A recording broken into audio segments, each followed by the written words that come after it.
अलिबाग रेवदंडा मार्गावर रविवार दिनांक 7 जुलै रोजी सकाळीच बसला अपघात झाला। या अपघातामध्ये एसटीतील चालक वाहकांसह अंदाजे 12 जण गंभीर जखमी झाले आहेत। विशेष बाब म्हणजे दोन्ही गाड्या एसटीच्या आहेत। जखमींना अलिबाग येथील जिल्हा रुग्णालयात उपचारासाठी दाखल करण्यात आले आहे। सकाळी मुरुड आगारातून भांडूप येथे जाण्यासाठी MS-20BL 2231 ही एसटीची बस निघाली होती।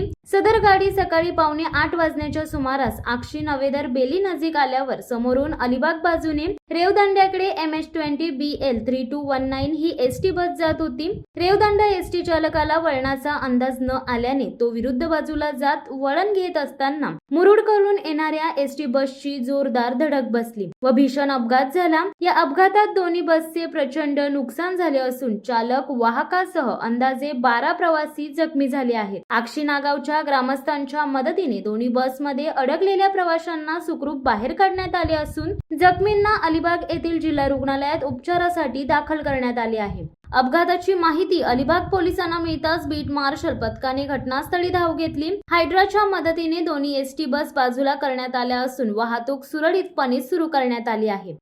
शिवसत्ता टाइम्ससाठी धनंजय कवटेकर, अलिबाग। दे धडक बेधडक वृत्त देणाऱ्या आपल्या शिवसत्ता टाइम्स न्यूज चॅनलला लाल बटन दाबून सबस्क्राईब करा आणि बेल आयकॉनला क्लिक करायला विसरू नका।